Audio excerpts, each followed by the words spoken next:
fils de Dieu ont un dans le Saint-Esprit. Et disons merci pour ces moments que nous passons dans la communauté de la foi, mais que nous puissions davantage avoir nos yeux ouverts et notre entendement illuminé, afin que nous puissions connaître le véritable Dieu et celui qui l'a envoyé, Jésus-Christ. Merci Seigneur, en Christ. Amen. Amen. Je suis content de voir chacun a trouvé ce matin. Et j'espère que vous êtes aussi content de me voir. J'ai passé de bons moments à écouter les catéchumènes partager avec nous leur enseignement sur l'Église. Malheureusement, nous vivons dans une génération où les gens veulent estimer important et valeureux tout, sauf l'Église du Seigneur Jésus-Christ. On a l'impression que tout est important sauf l'Église. Et même ceux qui vont à l'Église traitent l'Église comme une option, une chose optionnelle, une chose qu'on fait quand on a le temps. C'est comme j'ai dit un jour, Dieu sait ce que certaines personnes font le dimanche matin. Donc c'est important d'avoir notre perception changée, c'est important d'avoir notre perception transformée parce que il n'y a rien dans cette vie que tu peux expérimenter au-delà de ta compréhension de celle-ci. La vie même, tu la vis simplement en fonction de ce que tu comprends d'elle. Pour certaines personnes, la vie, ça ne vaut pas la peine. Pour certaines personnes, la vie n'est rien. C'est comme, vous entendez souvent, il y a eu deuil quelque part, quelqu'un est mort, et puis l'autre personne, c'est tout ça. Ah, vraiment, la vie, ce n'est rien. Les gens meurent comme ça.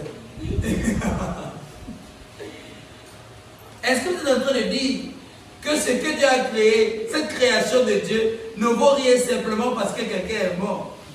Donc ta vie n'a pas la peine simplement parce que les gens sont en train de mourir. C'est mal comprendre Dieu, c'est ne même pas comprendre tout ce que Dieu a investi pour que tu sois. Et donc pour certaines personnes, la vie se résume à mangeons, buvons, car demain nous mourrons. Ou bien ayons le maximum de plaisir et de bonheur qu'on peut avoir aujourd'hui, car on ne sait jamais quand est-ce qu'on va partir. On dirait qu'à côté de Dieu, il y a un autre Seigneur que tout le monde doit vénérer et respecter, dont la mort. Mais l'apôtre Paul nous annonce que Jésus-Christ, le Fils de Dieu, nous a sauvés. Amen. Et a mis en évidence la vie et l'immortalité. Amen. Le mot immortalité, c'est dans la Bible.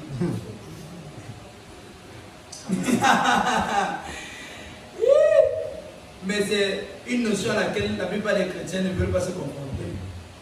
On ne veut pas entendre parler de ça. Vous voulez par là dire quoi? Pas déchirer la partie là dans ta Bible.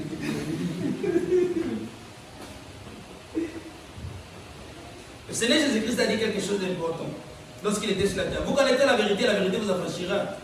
Or, Jésus-Christ, je pensais qu'il a affranchi tout le monde. Je pensais qu'il a délivré, il a guéri, il a délivré. Si tu touches Jésus comme la femme qui avait la perte du sang l'a touché, tu seras guéri, tu seras délivré. Mais c'est le même Jésus qui a dit aux gens qui le suivaient. Et vous savez à qui il le disait? Aux gens qui le suivaient. Si vous me suivez, ou bien si vous persévérez dans mes enseignements, si vous persévérez dans mes prédications, si vous continuez dans mon message, vous deviendrez mes véritables disciples. Et dans cette persévérance, dans cette consistance, vous connaîtrez la vérité. C'est cette vérité qui vous affranchira. En d'autres termes, ne soyez pas simplement des suiveurs de Jésus. Apprenez à connaître la vérité parce que si vous passez le temps à suivre Jésus et que vous n'apprenez pas à connaître la vérité, vous risquez de jamais être libre. Et comment est-ce que l'apôtre Paul appelle l'Église? L'appui et la colonne de la vérité. L'Église est le gardien. L'Église est l'intendant de la vérité que Christ est et de la vérité que Christ annonce qui libère l'humanité ou qui affranchit les hommes. Parce que vous connaissez la vérité vous affranchira. Ça veut aussi dire qu'à la fin de la vérité, vous n'êtes pas libre.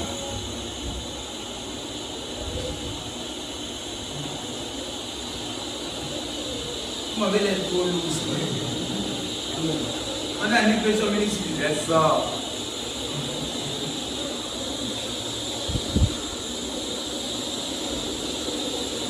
2 Timothée, 1 Timothée 3, c'est 14.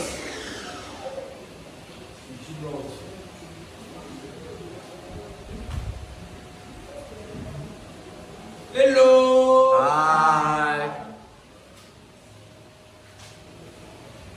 Je t'écris ces choses avec l'espérance d'aller bientôt vers toi. Ça, c'est l'apôtre Paul qui écrit à son fils Timothée. L'apôtre Paul est à présent à Rome. Mais afin que tu saches, si je tarde, comment il faut se conduire dans la maison de Dieu, qui est l'église du Dieu vivant. C'est la maison de Dieu, c'est le oikos, c'est la maisonnée, c'est la famille de Dieu, c'est l'organisme qui renferme Dieu, et c'est aussi l'ecclésia, c'est le gouvernement, c'est l'institution, c'est l'organisation. Donc il y a l'aspect familial, il y a l'aspect de l'organisme qu'est l'Église, mais il y a l'aspect de l'organisation, de la structure, de l'institution officielle qu'elle représente aux yeux de Dieu et bien sûr à nos yeux également. Ça m'a pas verset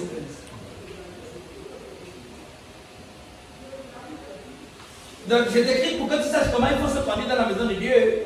Cette maison de Dieu, c'est l'église du Dieu vivant. Donc c'est l'organisation dans laquelle Dieu sévit. C'est l'organisation dans laquelle Dieu est opérationnel. C'est l'organisation dans laquelle Dieu gouverne. C'est l'organisation dans laquelle Dieu interagit. Parce que l'apôtre Paul n'a pas besoin de parler du Dieu vivant puisque Dieu est vivant. Mais la raison pour laquelle il va ajouter le Zoé à ce Dieu-là, c'est pour insister sur le fait que l'église dont il est question, c'est l'église, c'est l'institution, c'est l'organisation, c'est l'ecclésia. L'ecclésia dans laquelle Dieu agit, c'est l'ecclésia dans laquelle Dieu est présent. Et Dieu présent dans cette ecclésia fait de l'église la colonne et l'appui de la vérité. Le Seigneur Jésus a dit que vous connaissez la vérité vous affranchira. En d'autres termes, la vérité qui affranchit les hommes, la vérité qui affranchit l'humanité est confiée à l'institution de Dieu qu'est l'Église.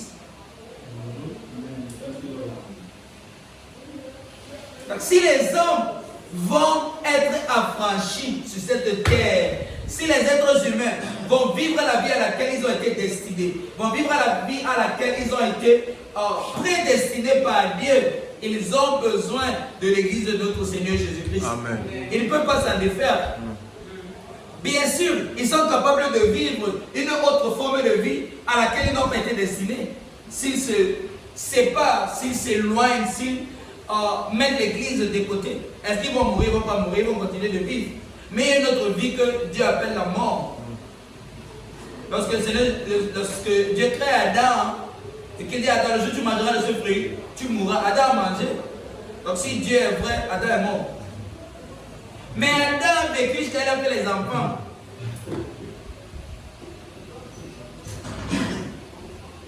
Adam a vécu jusqu'à ce qu'il ait fait les enfants.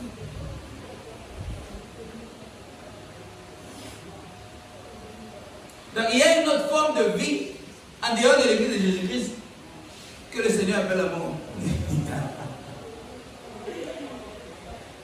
Sérieux. Vous êtes trop lourd. Il y a un autre. Vous êtes trop lourd. Vous n'avez pas prêt à recevoir mes paroles ce matin. On peut arrêter le truc ici, non? On va se retrouver dans la catéchèse. Il y a une vérité dont l'Église est le gage. Il y a une vérité dont l'Église est l'intendant. Il y a une vérité dont les hommes ont besoin, qui n'est pas renfermée simplement dans un livre, mais qui est confiée aux autorités de l'Église de Jésus-Christ, qui est confiée à ceux-là qu'il a mandatés et qu'il a envoyés. Et c'est de cette vérité que les hommes ont besoin pour expérimenter l'affranchissement. Donc Jésus-Christ parle lorsqu'il dit que vous connaissez vérité, vous affranchira. Donc, même si un homme est venu sur la terre, même si un homme est parvenu à l'existence, il y a quelque chose qu'il a besoin de connaître, il y a quelque chose qu'il a besoin d'entendre, il y a quelque chose qu'il a besoin de savoir pour vivre la vie à laquelle il a été appelé. En passant, lorsque tu es devenu enfant de Dieu, entre guillemets, comme on le dit dans le siècle pentecôtiste.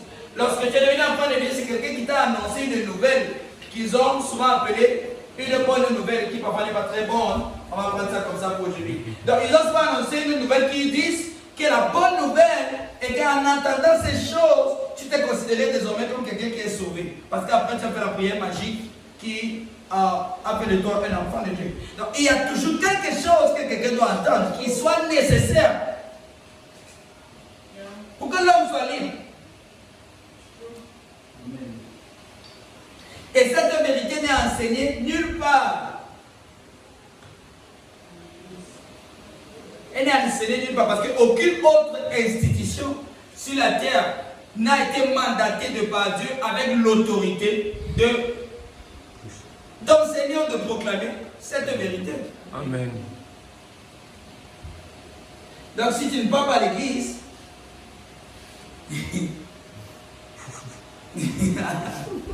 la conséquence est immédiate. Peut-être pas à tes yeux, bien sûr. De même que lorsque le Seigneur Jésus est venu sur la terre, dans Jean chapitre 3, le verset 16, il dit, car le Fils de l'homme, car Dieu a tant aimé le monde qu'il a donné son Fils unique, afin que quiconque croit en lui ne périsse point, mais qu'il ait la vie éternelle. Vous pensez que quand Jésus-Christ parlait, les gens à qui il parlait, ils étaient morts? Il parlait aux morts. Jésus parlait aux morts. Il parlait aux hommes qui étaient devant lui.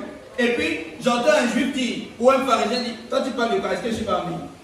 J'ai l'air de quelqu'un qui est mort. Donc pourquoi toi tu veux me dire que Dieu a donné son fils, afin que quiconque croit en lui ne périsse point, mais qu'il ait la vie éternelle? Et les pentecôtistes vont dire que, non, il parlait de périr en enfer. Où est l'enfer dans le verset?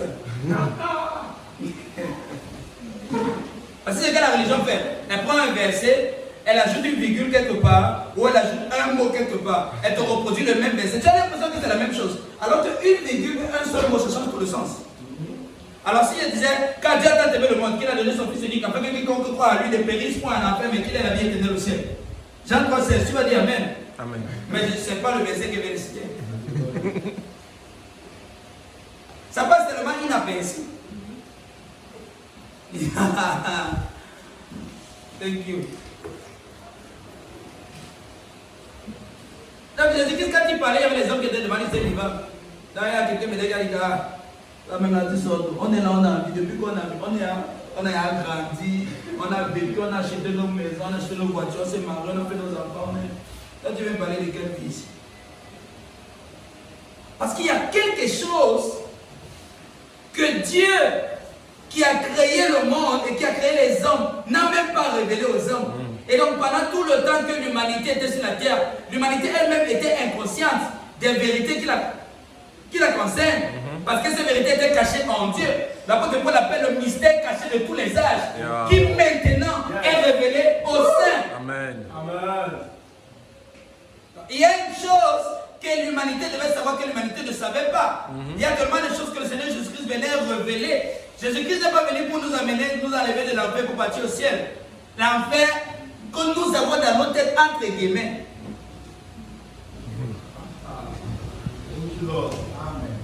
Jean 1,18 dit que le Fils unique, personne n'a jamais vu Dieu, mais le Fils unique qui est dans le sein du Père est celui qui l'a révélé, est celui qui l'a fait connaître. En d'autres termes, la venue de Jésus-Christ sur la terre apporte la révélation de Dieu, la révélation du Père. Car mon peuple a péri faute de connaissance. Qu'est-ce que le peuple ne connaissait pas? Ils étaient très forts en maths, ils étaient très forts en sciences, ils étaient très forts en agriculture, ils étaient les grands bergers. Il y avait tout ça, les gars maîtrisaient.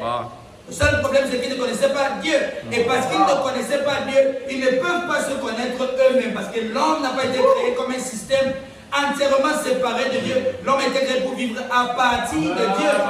L'homme est l'image de Dieu. Amen. Donc chaque fois qu'un homme a une image erronée de Dieu, il a automatiquement une image erronée de lui-même. Donc c'est possible de vivre avec une fausse identité. C'est possible de vivre en croyant quelque chose qui soit faux de nous. mais en étant convaincu que ce qu'on fait c'est normal. Et c'est donc ça que l'Église a comme rôle, d'ouvrir l'intelligence des hommes, de renouveler l'intelligence des hommes, de renouveler l'intelligence, la pensée des hommes pour qu'ils puissent désormais explorer la vérité de Christ. Amen. Et ce Christ n'est pas au ciel en passant. Amen. Amen.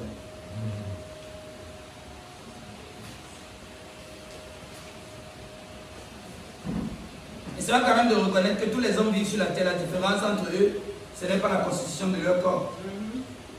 Ils ont tous une tête et 2 yeux, 2 bras, un estomac, personne n'a 2 cœurs. La couleur de la peau, ce n'est que la pigmentation. Pas mal le soleil qui brille ici en Afrique, c'est différent de celui qui vient de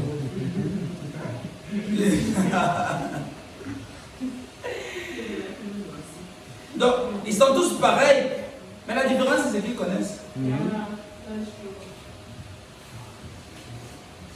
Mais pourquoi les chrétiens veulent mépriser la connaissance de Dieu? Si seulement la connaissance fait la différence entre les hommes, jusqu'à ce qu'on dise une partie, vous êtes la race noire, nous sommes la race blanche, même si c'est faux. Mais si simplement cette connaissance, ils sont capables de faire une telle distinction, à plus forte raison, la connaissance de Dieu lui. Quand vous lisez Osée 4, 6, mon peuple périt faute de connaissance, vous savez qui parle? C'est Dieu. Donc Dieu fait le diagnostic de son peuple. Comme quand quelqu'un est malade, il va à l'hôpital, le docteur fait le diagnostic. C'est que tu as mal mangé, ou bien tu ne dors pas assez, ou tu stresses beaucoup. Voici donc ce que je te recommande. Il faut faire ci, il faut faire ça.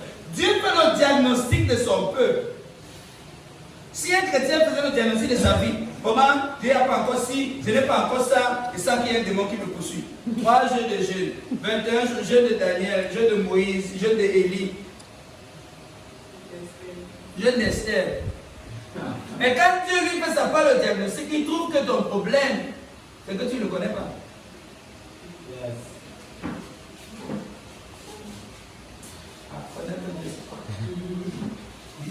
Il y a un démon derrière. Tu dois prier pour le lier. Tout esprit. Tout esprit. Et des lits, vous savez quel corps d'eau.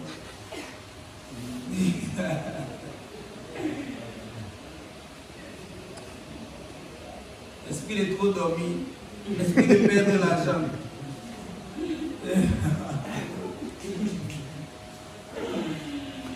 L'esprit de chômage.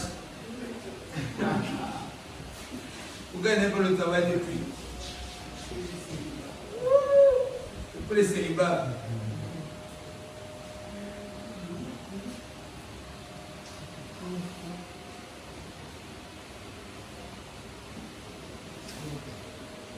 Mais malheureusement, les hommes sont capables de vivre dans la prétention de connaître. Comme on a dit, ils disent qu'ils maîtrisent.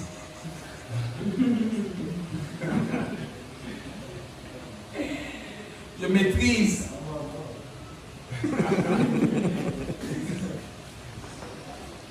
Donc, c'est l'Église qui a cette autorité. Et cette autorité n'est même pas confiée aux livres.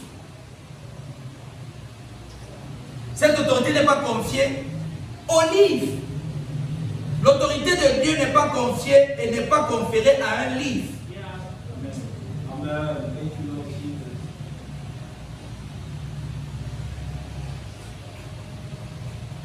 Je suis sûr que plus de la moitié des êtres humains sur la terre ont la Bible. Et maintenant, ils ont ça, beaucoup de formats, ils ont mis ça dans les téléphones. PDF. Maintenant, pas nécessairement la vérité qui a franchi.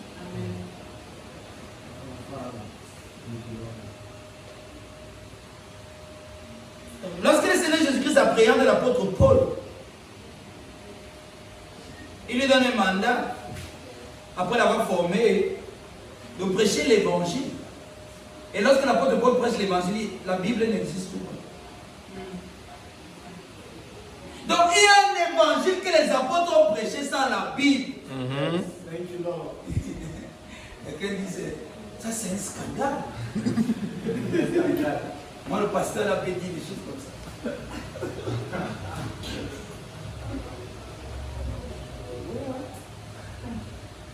Colossiens chapitre 1.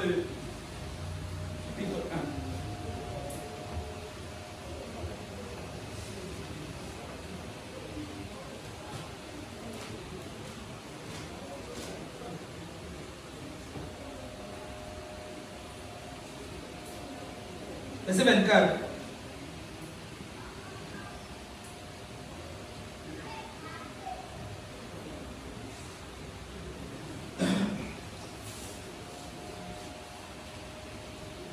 Je vais réjouir maintenant de mes souffrances pour vous, car ce qui manque aux souffrances de Christ, je l'achève en ma chair pour son corps, qui est l'Église. 25. C'est l'apôtre Paul qui écrit. C'est d'elle que j'ai été féministe selon la charge que Dieu m'a donnée. L'apôtre Paul dit qu'il a été fait ministre selon la charge que Dieu lui a donnée. Donc, il parle de l'Église de Jésus-Christ, mais il se réfère comme le ministre de l'Église de Jésus-Christ. Et la charge lui a été confiée par Dieu. Donc, l'autorité était confiée à qui? Dieu. À Paul. À Paul. Pour l'Église. Afin qu'il annonçasse pleinement la parole de Dieu. Pleinement la parole de Dieu. Yeah.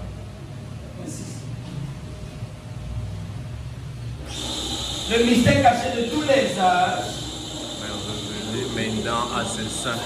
est révélé maintenant à ses saints. Verset. À Dieu, à qui Dieu a voulu faire connaître quelle est la glorieuse richesse de ce mystère parmi les païens, à savoir Christ en vous, l'expérience de la gloire.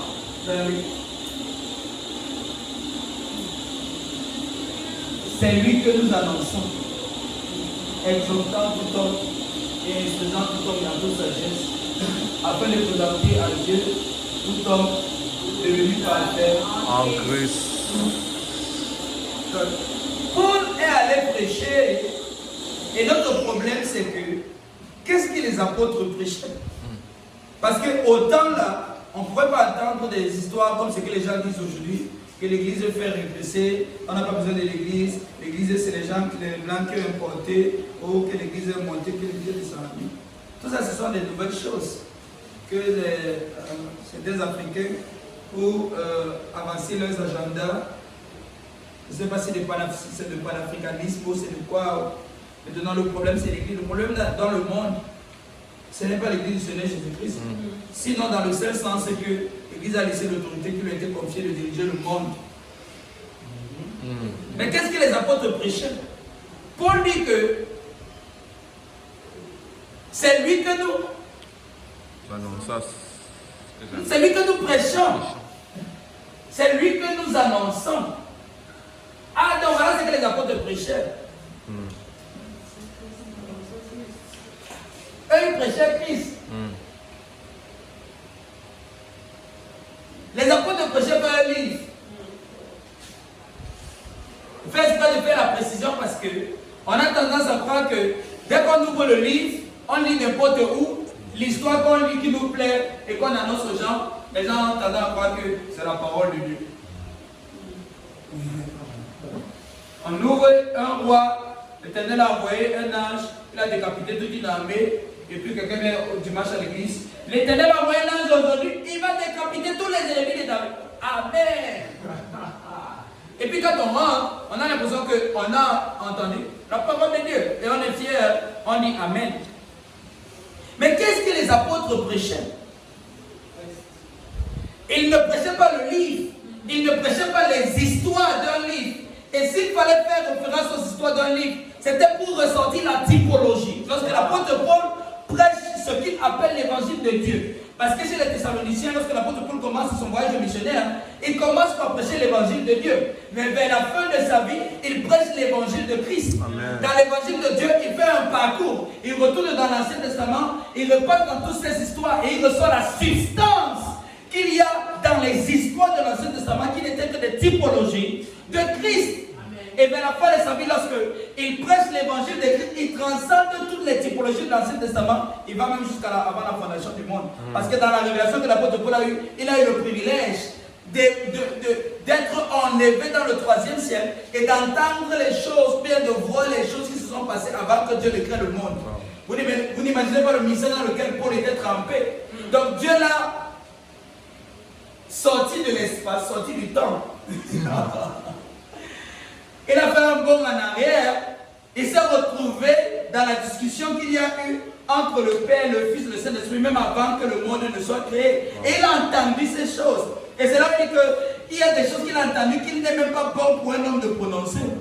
Et puis l'apôtre Paul parle des choses qui se sont passées avant que le monde ne soit. Avant que Dieu crée le monde. Ce n'est pas la guerre qu'il y a eu au ciel, comme c'est dans la tête de beaucoup de personnes. Qu'il y a eu une guerre dans le ciel. Et le diable s'est rebellé. Maintenant Dieu l'a chassé. Dieu a dit que comme tu es parti, je vais créer quelqu'un d'autre qui va m'adorer. Il a donc créé l'homme, il l'a mis sur la terre. Et comme le diable voulait pas rester tranquille, il s'est mis sur la terre. Il dit ok, l'homme que tu as créé là, Mosée. Avant que Dieu ne crée le monde, ce n'est pas la guerre qui est au ciel. C'est la communion de Père, Fils et Saint-Esprit. C'est le Père qui aime le Fils dans la communion du Saint-Esprit. Et dans l'amour que représente la Trinité se dit, Dieu dit, je suis amour et je ne peux pas me garder pour moi-même. Donc il faut que je me donne, il faut que je me partage. Il faut que je m'offre à quelqu'un. Dieu décide donc que je vais créer quelqu'un. Même s'il est inférieur à moi, je veux me partager avec lui. Amen. Thank you, Lord. Et c'est là où Dieu décide de créer l'homme. Amen.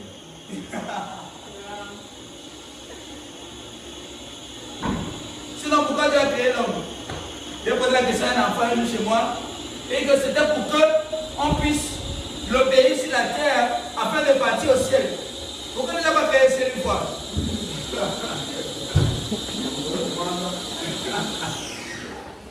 Mais maintenant, si nous créons, c'est le problème fini, non? Maintenant, toutes les difficultés, c'est vraiment, oh vraiment, ce n'est pas facile, on doit se battre, tout ça, on doit se battre, il faut persévérer, mes frères. Celui qui persévérera jusqu'à la fin sera sauvé. Oh, que oh. Mais, même Seigneur, il y a les hommes qui réfléchissent mieux que Dieu. Parce qu'on va dire, mais Dieu, toi, tu vois que tu as mal calculé. N'est-ce pas, si nous créons tous au ciel, c'est que le diable est là, on n'allait même pas le voir. Sérieux? Non, sérieux.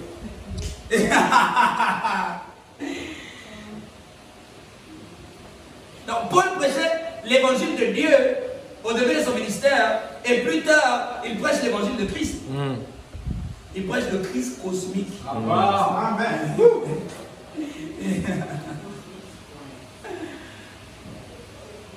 Paul dit quoi? Voici ce que nous prêchons. Nous prêchons une personne.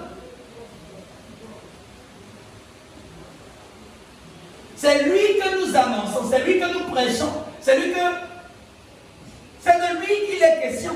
L'évangile, ce n'est pas ce que tu dois faire pour plaire à Dieu. L'évangile, ce n'est pas ce que tu dois faire pour aller au ciel. L'évangile, ce n'est pas ce que tu dois faire pour attirer sur toi la bénédiction de Dieu. Quand tu sèmes une sémence prophétique. Il y a les gens de cette église qui ne respectent pas l'ensemble prophétique. C'est-à-dire que.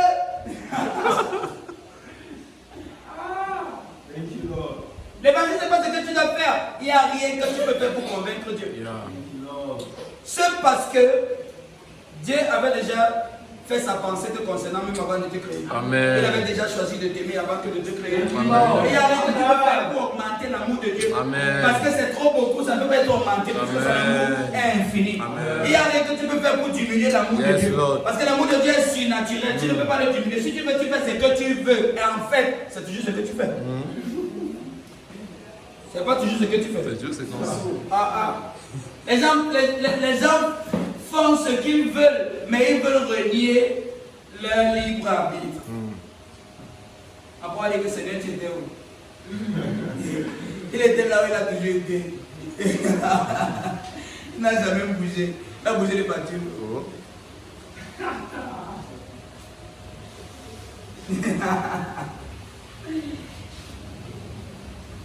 L'évangile, c'est pas ce que tu es censé faire pour convaincre Dieu de te donner ce dont tu as besoin. L'évangile, c'est la bonne nouvelle qui annonce combien Dieu t'aime sans ce que tu as à faire. L'évangile, c'est la présentation de l'amour de Dieu, l'amour inconditionnel de Dieu. Amen. Et l'évangile, c'est la prédication de la personne de Jésus-Christ et de son œuvre accomplie. Et si ton œuvre accomplie, ça veut dire qu'il n'y a rien que tu peux ajouter. Donc tout ce que tu peux faire, c'est constater et d'être émerveillé. Donc c'est à la fin de l'évangile. Tu n'es pas émerveillé, tu ne peux pas constater quelque chose de bon auquel tu ne peux rien ajouter. Tu n'as pas écouté l'évangile. C'est ça que l'apôtre Paul appelle l'évangile la bonne nouvelle de joie.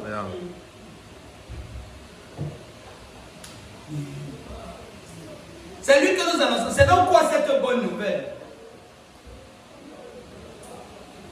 Instruisant tous hommes, tout homme à toute sagesse, afin de présenter à Dieu tout homme devenu parfait En Christ. Donc voilà ce que Paul dit de l'évangile qu'il prêche. Dans l'évangile que Paul prêche, il prêche la personne de Jésus-Christ.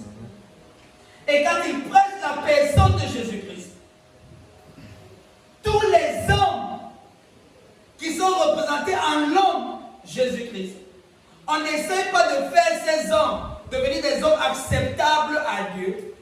On présente ces hommes comme des hommes que Christ a inclus dans son humanité, a accompli son œuvre salvatrice, et que désormais ils sont parfaits en Christ. Amen.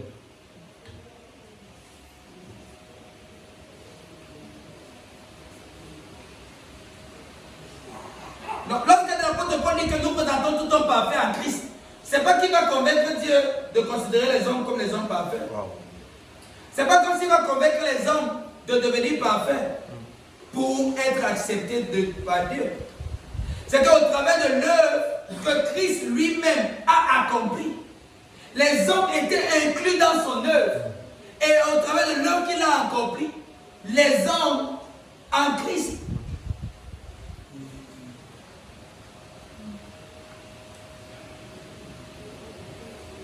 C'est fini.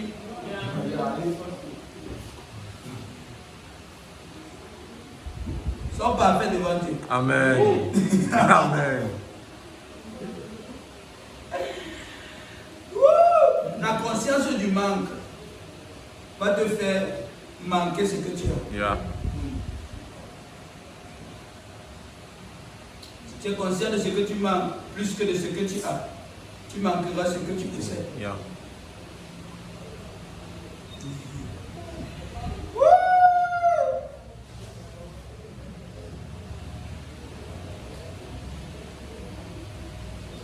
De Corinthiens, pourquoi tous les hommes sont parfaits à Christ?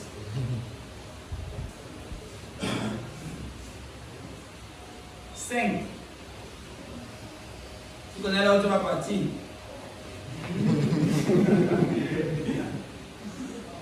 C'est évident, c'est le passage, c'est un des passages clés de l'apôtre Paul. Pourquoi Paul parle de Christ?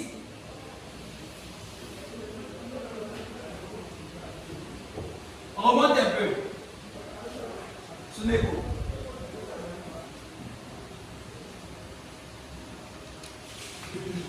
Paul dit que c'est Christ qui l'annonce. Mais qu'est-ce qui s'est passé? C'est que l'amour de Christ nous presse.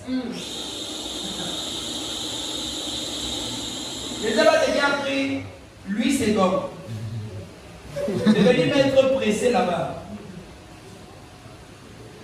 BTL dit ça mieux. L'amour de Christ nous étreint. Amen. Vous savez ce que c'est une étreinte? Comme ça. L'amour de Christ nous embrasse. Amen.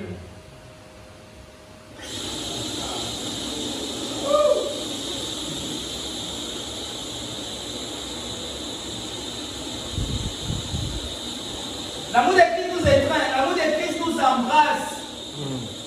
Pressez-la. Si tu ne fais pas attention, tu vas dire que l'amour de Christ te met la pression, te force. On est forcé, Dieu nous force, Dieu nous oblige. Ouais, est-ce qu'on a le choix? J'ai envie de faire, mais l'amour de Christ me met la pression que je ne dois pas faire. Ma conscience me juge, mon cœur me condamne. Ce n'est pas l'amour de Dieu, mon frère. Ce n'est pas comme ça que Dieu fonctionne. Où est que le langage c'est important? Le vocabulaire là c'est important. Donc quand tu lis ta Bible seulement dans 8 secondes, tu crois que c'est la version là que les apôtres disaient là. Que les francophones, ils savaient que 8 secondes, c'est la seule Bible que le Seigneur Jésus-Christ et ses disciples lisaient. Les anglophones pensent que la seule Bible que le Seigneur Jésus, même les apôtres lisaient, c'est King James. À part ça, donc quand tu as vu une autre version de la Bible, les autres regardent comme ça, c'est quelle version que tu as lu comme ça? Louis II, c'est 1910, donc c'est avant-hier. King James, non c'est hier. King James, 1611, avant-hier. Le grec, ça a commencé là-bas, depuis le 1er siècle, donc ça fait 2000 ans. L'amour de Christ nous sun echo. Thank you, Lord. Le mot grec c'est sun echo. Agape to Christos, sun echo. L'amour de Christ nous sun echo. L'amour de Christ nous étreint. L'amour de Christ nous embrasse. L'amour de Christ nous fait entrer en résonance avec Christ. L'amour de Christ nous fait écho Christ. Amen. L'amour de Christ nous fait entrer en résonance avec Christ. Et lorsque deux objets ou deux choses sont en résonance, lorsque une chose vibre parce qu'elle a été touchée ou parce que quelque chose lui est arrivé, l'autre objet n'a pas besoin d'être touché. L'autre objet va simplement vibrer sans avoir été touché. Donc si c'est vrai pour le phénomène de la résonance, si c'est vrai pour les objets, que tu prends une guitare acoustique dans une salle bien fermée, tu prends une guitare acoustique, tu prends la même guitare, tu mets la guitare de ce côté, tu prends une autre guitare, tu joues sur une corde, la même autre corde là-bas de l'autre côté vibre sans que tu ne la touches. Si c'est vrai pour les êtres humains, si c'est vrai pour les objets, si c'est vrai pour les choses, les objets qui sont de moindre valeur, à plus forte raison, l'homme, la création, la perfection de la création. Donc l'amour de Christ nous sonne écho, voilà ce que l'apôtre Paul dit. C'est pour ça que Colossiens 1 que nous venons de lire, le verset 28, il dit quoi? C'est lui que nous annonçons. Et nous nous efforçons de présenter en toute sagesse tout homme devenu parfait en Christ. Il ne dit pas que nous forçons les hommes, nous les annonçons combien ils doivent faire, ce qu'ils doivent faire pour devenir parfaits en Christ. Mais il annonce là, il proclame à ses hommes ce que Christ a déjà fait et l'état dans lequel ils sont devant Dieu. Parce que les hommes se voient d'une certaine manière qui est étrangère à Dieu. Lorsqu'on lit le verset 21 du chapitre là, l'apôtre Paul dit que vous qui autrefois étiez des ennemis de Dieu, mais dans vos pensées, donc pour Dieu vous n'étiez pas des ennemis, mais dans vos têtes vous étiez ennemis pour Dieu. On peut lire ça. Verset 21 c'est Colossiens 1. On va revenir dans 2 Corinthiens 5. Je vous ennuie. Non. Il y a encore mon transport pour après. Colossiens 1. 21. Vous allez voir ce que lui secondes nous fait. Et vous, qui autrefois étrangers et ennemis par vos pensées.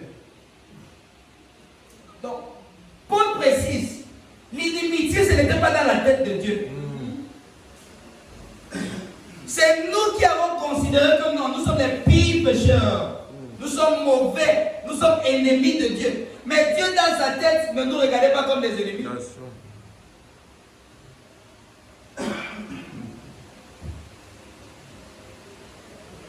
Il a maintenant réconcilié par la mort dans le corps de sa chair. Donc Dieu nous a réconciliés.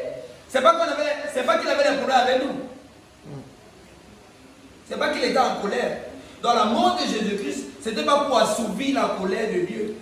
La mort de Jésus-Christ, c'était pas pour dire à Dieu que ouais, le Père, il faut te calmer, ça va aller. Sinon, expliquez-moi, pourquoi est-ce que Dieu, pourquoi est-ce que Dieu, tout puissant, va descendre, incarner la chair en tant que Dieu, marcher sur la terre en tant que Dieu et homme, se laisser crucifier par les hommes en tant que le Dieu homme, mourir et ressusciter en tant que Dieu homme, seulement pour monter au ciel et aller dire à Dieu de pardonner les hommes qui l'ont tué. Dis-moi pourquoi Dieu va faire ça. Simplement pour se convaincre à lui-même que non, il faut que je le pardonne. Donc il vient, il incarne la chair. Il naît du sein de la Vierge Marie. Il vit parmi les hommes, il est méprisé, rejeté, il est crucifié. Tout ça après pour aller convaincre Dieu. Donc le problème, c'est n'a jamais été Dieu.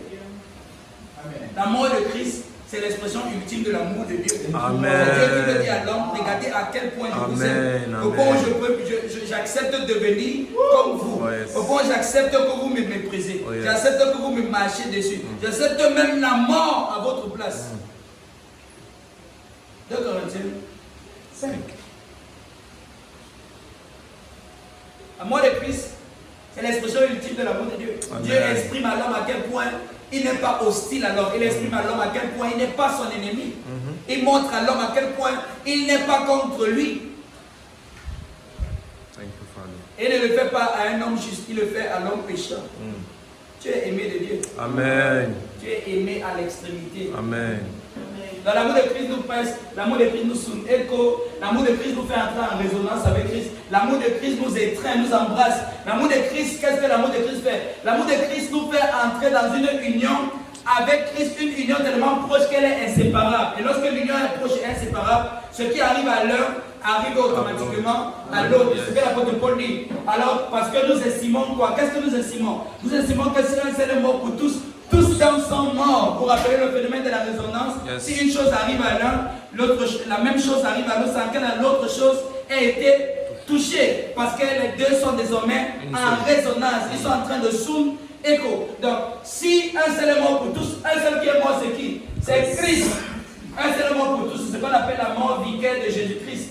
Tous donc sont morts. Donc, dans sa mort, bien que les autres n'ont pas été crucifiés avec lui, mais parce qu'ils sont en résonance avec lui, parce qu'il est en résonance avec toute la race humaine, parce qu'il est en résonance avec tous les hommes. Tous les hommes sont impliqués dans sa mort. Ça s'appelle la mort toute inclusive de Jésus-Christ. Donc dans la mort de Christ, tous sont morts. Amen. Et tous sont restés par les chrétiens.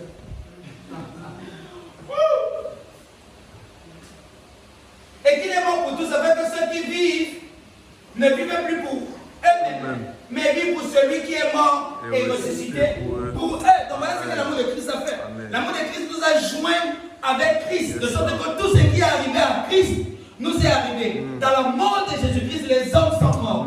Dans l'enterrement de Jésus-Christ, l'homme a été enterré. Dans la résurrection de Jésus-Christ, les hommes sont ressuscités. Ou bien il les a laissés dans la tombe quand il est ressuscité. Puisque c'est tous qui sont morts, mais maintenant il y a tous qui sont en train de vivre. S'ils sont morts et qui sont en vie, c'est pas la résurrection. C'est la résurrection. Donc nous sommes ressuscités avec Christ alors. Amen. Pourquoi vous faites tout dire vous les dites Amen, vous avez peur comme ça? Amen. Ce n'est pas ça. Mais tu n'as pas encore vu ça dans ta vie. C'est dans 2 Corinthiens. Quand peut-être tu vas rater, tu vas encore vérifier. Que les affaires que le pasteur parle là, peut-être c'est pas dans ta vie. 2 Corinthiens, chapitre 5. On va dire verset 14. Amen. Et qu'il est mort pour tous, afin que ceux qui vivent ne vivent plus pour eux-mêmes, mais vivent pour celui qui est mort resté pour eux. Donc quand Paul prêchait Christ, qu'est-ce que Paul faisait? Paul annonce Christ. Il parle de Jésus. Mais seulement lorsqu'il parle de Jésus, il ne parle pas d'un Jésus séparé de l'homme à qui il est en train de prêcher. Il ne parle pas d'un Jésus qui est au ciel et que l'homme à qui il prêche doit croire pour aller retrouver Jésus au ciel. Lorsqu'il parle de Jésus, il révèle Christ à l'homme à qui il prêche. C'est que le mystère caché de tous les âges, c'est que Christ est en vous. Et c'est lui l'espérance ou l'expérience de la gloire. Tu n'es pas séparé de Christ. Christ est en toi. Christ est en toi. Amen. Christ est en toi. Amen. Christ est en toi. Amen.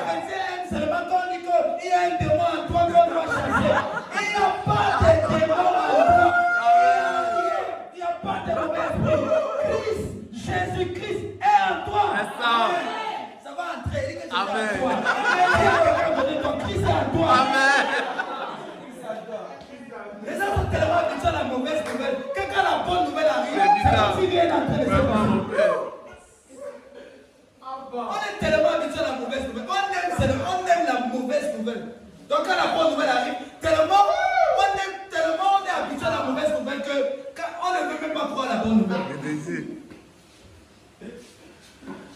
Thank you, Lord. Dis à quelqu'un qu'il y a le voisin qui est mort. Ouais!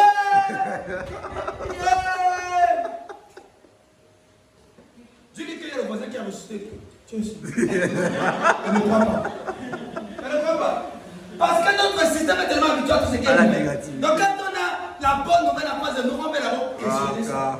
Si tu veux faire un examen, regarde un peu bien, tu vas voir Christ en toi. Amen.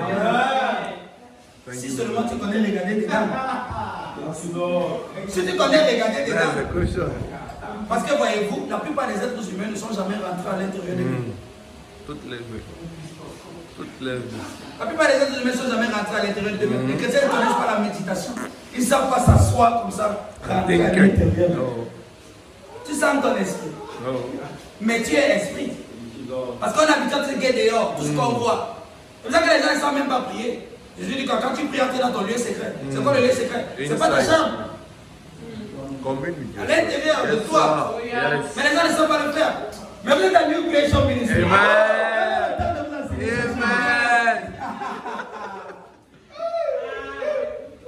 Thank you, Father. Donc voilà l'évangile que Paul prêche. On est dessus depuis la semaine dernière. Paul est arrivé au Thessaloniciens. Il a prêché l'évangile, il n'y avait pas de Bible. Mais en 3 semaines, les gars ressemblaient à Christ. Pourquoi? Parce que Paul a révélé le Christ qui est en eux. Amen. Et le Christ en eux, quand il s'est révélé, il a pris forme. Et quand il a pris forme en eux, quand on est les gars, on dit hey, on se rappelle du gars qui était à Jérusalem. Les gars, s'ils le ressemblent, les gars, s'ils le ressemblent. Parce que le Christ qui était en eux a été révélé au travers de la prédication de l'évangile. Donc pour avoir Christ révélé en nous, on a besoin de la prédication de l'évangile.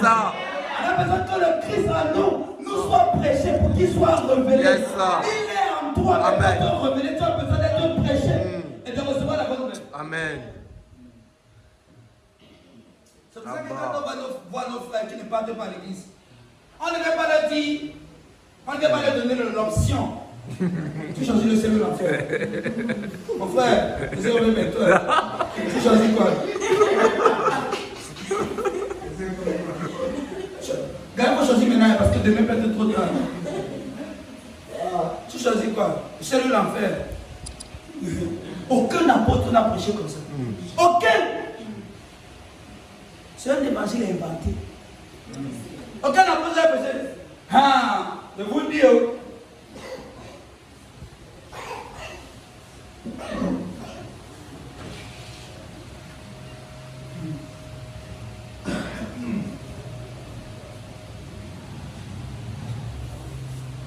Même quand les Corinthiens sont entrés dans le désordre, qu'est-ce que Paul a fait? Il leur rappelle que les gars, vous avez oublié. Ne savez-vous pas que votre corps est le temple du Saint-Esprit. Donc même pendant que les gars étaient tombés dans l'erreur, le Saint-Esprit n'est pas parti. Il est resté dans son temple. Mais les gars, vous êtes en train de vivre une aliénation. Vous êtes en train de vivre le contraire de ce que vous êtes. Vous êtes en train de croire en quelque chose qui est contraire à votre véritable nature. C'est ça le problème. Et ça cause la division dans ton être. C'est que tu es quelque chose et tu crois autre chose. Seul l'évangile apporte l'harmonie dans la vie d'un homme. Parce que tant que tu n'as pas l'évangile, tu n'es pas encore réconcilié avec toi-même. Et par réconcilier avec toi-même, je veux dire, tu ne vis pas encore l'harmonie entre la vérité de ce que tu es en Christ et ce que toi tu crois de toi-même. C'est pour ça que Paul présente tout homme parfait, devenu parfait en Christ. Il parle, il dit aux hommes leur état maintenant en Christ. Ils sont parfaits. Il ne dit pas aux hommes qui sont imparfaits. Il revêt ce que Christ a déjà accompli pour eux. Et que les gars puissent rattraper la vérité de ce qu'ils sont en Christ. Et j'ai une bonne nouvelle pour toi ce matin. Amen. Christ est en toi. Amen. Thank you, Lord. Est-ce que quand tu crois à la vérité, ça devient vrai? Non. Est-ce que quand tu crois à la vérité, ça devient vrai? Tu ne crois pas, oh, c'est vrai. Non, mais voici comment on doit prêcher l'évangile. On ne va pas venir dire aux gens, est-ce que tu crois, est-ce que tu es d'accord, tu n'es pas d'accord? Quand tu mets le journal de 20 heures, c'est-à-dire qu'on fait les t'annonces les choses qui se sont passées en journée. Je t'annonce, il y a 2000 ans, le Fils de Dieu a incarné la chair. Et quand il a incarné la chair, il a rassemblé tout l'humanité Aïe, aïe, aïe, aïe, aïe, aïe, aïe, Et aïe. dans toute l'humanité, tu es. Amen. Donc tu étais à lui. Yes. Quand il marchait à Jérusalem, tu étais là. Yes. Quand il est allé sur la croix, tu étais là. Yes. Quand il était enterré, tu étais là. Amen. Quand il est ressuscité, tu étais là. Amen. Quand il est monté, tu étais là. Amen. Quand il s'est assis, il s'est assis à la droite de Dieu. Yes. Tu étais assis à la droite Amen. de Dieu. Amen. Maintenant, si tu veux, tu continues, tu ne crois pas.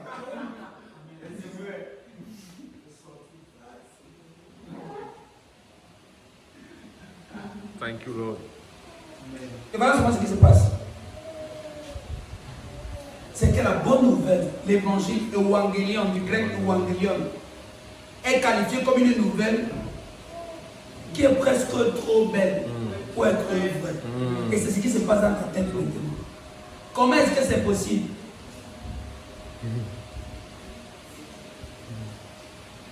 Tu commences à calculer. Comment est-ce que les hommes peuvent devenir pécheurs? Ils étaient tous en Adam. Ils ne sont pas des pécheurs parce qu'ils ont péché. Mais ils ont péché parce qu'ils sont des pécheurs. Quand est-ce qu'ils sont devenus des pécheurs? En Adam. Oh! Donc ils étaient tous en Adam alors. Et qu'est-ce que Paul appelle Adam? La figure de celui qui devait venir. En d'autres termes, Adam est en train de nous représenter ce que Jésus-Christ venait faire. Et est-ce que Jésus-Christ a fait ce qu'il a dit qu'il a fait? Yes. Donc on est sauvé. Amen. On peut se mettre debout. Thank you, Father. Voilà l'évangile que Paul prêchait. Paul prêchait Christ. Amen. Et présentait tous les hommes devenus parfaits en Christ. Amen. Si c'est la première fois que tu rencontres cette vérité, mais que tu rendes grâce à Dieu parce qu'il a fait de toi son enfant en Christ. Father, Que tu peux lever les mains dans le prière. thank you, King of Glory. Thank you, everlasting Lord. Prie avec moi, Seigneur, je te rends grâce ce matin Seigneur, je te rends grâce ce pour la matin vie de ton Fils pour la vie de ton Fils qui m'a inclus qui m'a inclus, et qui a fait de moi un enfant de qui Dieu. a fait de moi un enfant. Je reconnais, Je reconnais, je suis béni, je suis béni, je suis pardonné, je suis pardonné, et je suis aimé en je suis Christ. aimé en Christ. L'amour de Dieu L'amour de Dieu est inconditionnel. est inconditionnel. Et elle m'étreint. Elle m'étreint. Elle a fait de moi un Elle a avec fait Christ. de moi un avec Christ. Je suis inclus dans son Je œuvre, suis inclus dans son dans œuvre, sa mort et dans sa dans sa résurrection. mort et dans sa Je suis résurrection. devenu un enfant de Je suis Dieu. devenu un enfant. Je suis une nouvelle Je créature. suis une nouvelle créature, Car je suis en Christ. car je suis en Christ. Amen. Amen. Que tu peux rendre grâce à Dieu pour ce matin. Tu as été édifié. Et merci au Seigneur. Thank you, Lord Jesus Christ. Thank you for your mercy, Father. Glory, glory, glory, glory. Awareness of who we are in Christ, how included we are, and how Lord God can go as far as I want to give you all the glory. I want to give you all the praise, Lord God, Father. There is nothing, Lord God, because you reconsidered me, or that you considered me again, Lord God, in Jesus Christ. Est-ce que tu peux lever la main, tu peux prier pour toi? Amen. Thank you, Father. L'apôtre Paul déclare que nous sommes bénis de toutes les bénédictions Amen. en Christ. Puisses-tu vivre cette semaine et expérimenter les bénédictions inconditionnelles de Dieu. La paix, la joie, la grâce de Dieu, qu'elle soit évidente dans tout ce que tu fais. Et que tout ce que ta main entreprendra prospérera par la grâce de Dieu. C'est une semaine bénie pour toi. J'annonce que de nouvelles portes s'ouvrent au nom de Jésus-Christ. Et même des portes pour l'évangile s'ouvrent au nom de Jésus. Vous êtes bénis de toutes les bénédictions. Amen. Amen. Amen. Exprimez au moins votre joie. Woo! Thank you, Lord.